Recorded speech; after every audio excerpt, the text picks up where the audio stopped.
So this example here, the point y is equal to 0.8 is above the 0.5. So this will belongs to the class 1 and means class 2 here. And here y equal to 0.3 is below the 0.5. So it will belongs to the class 1. Actually, this is class 2. So what will be the mathematical model for this logistic regression we can discuss here. So here my X is the data set made up of n different records, right? And these records are made up of the m different features. So my Xi belongs to here R is to m, right? Y is my target values corresponding their target values or class values for this input records. So for example, x1, y1 will be the class label for this x1 record, y2 will be the class label for the x2 and so on. So that's fine. These are the n different class values that represent the class label of these input records, right? So if it is a binary problem, so these values will belongs to 0 and 1, for example, right? Then w is an additional term or parameter used in this mathematical model, which represents what? The slope of the line. This slope of the line is also called as the weight of that particular attribute. In the previous session also we discussed when my equation is y is equal to x plus b, right? So here my a is nothing but what? Slope of the line.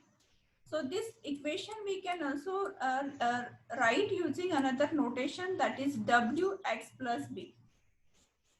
Wx plus b. So this w represent what? My weight of this attribute x. If my attribute weight is 0.8, so 80% the attribute x will be considered, the value of the attribute x will be considered 80% here, right? And so on. So if my equation is a multiple linear regression equation, so there will be multiple x values here, x1, x2, x3, if there are multiple attributes, right? So this w will be the set of values. Again, here if my number of attributes are m, so this w value will be associated with each attribute here, right? So that also we have discussed in the previous session while discussing the linear regression problem, right? The equation of the line is same here in the logistic regression also. Only the difference here is what? This line will represent the hyperplane that will divide the data set into two different classes, right? So here my equation of line is for wx, right?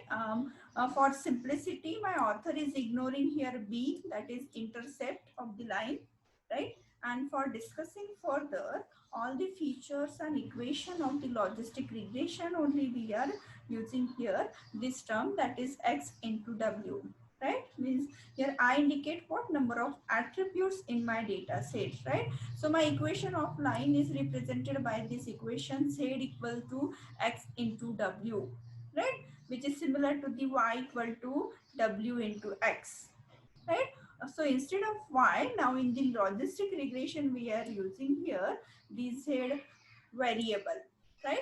And w represents here slope of the line and x is my attribute. So if my data set contains m attributes, so this will be the m terms here, and we want to take the summation of this m terms, right? So this is my equation. Now like your linear regression problem, we use this equation of the line to predict the class of the new query, right? So here, because it is a classification problem, we here identify or predict the class of the new query here. So when we use this equation, right, and when we will solve here, if the sign of z, right, here you know that my x is the independent variable and z is the dependent variable. So by putting the value of x, you will get this value of z here. So if by putting the value of x, if you are getting the value of z which is positive, right? This is also one of the simple shortcut method to just detect the class of my query point. When my sign of this z is positive, my x query will belongs to class 1. My x query will belongs to class 1, this class 1.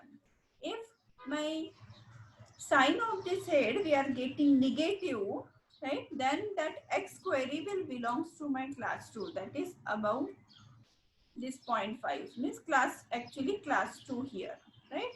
So this is the actually method that we use to predict the class of the query point here. So here this equation is called as the logistic regression equation. So after calculating the value of z, you can find the probability of my dependent variable, right, with respect to the independent variable, right? So here z is nothing but my um, uh, z is nothing but here my dependent variable where that we found identify with the help of the independent variable x. So that probability we calculate using the sigmoid function, and this equation is 1 upon 1 plus e, here exponent of minus z, exponent of minus z. So here is the equation we are putting the value of z here. My z is nothing but what? X into w, right? So by putting these values, you will get the probability of the z for the given query point x. So for this, we will discuss one example here.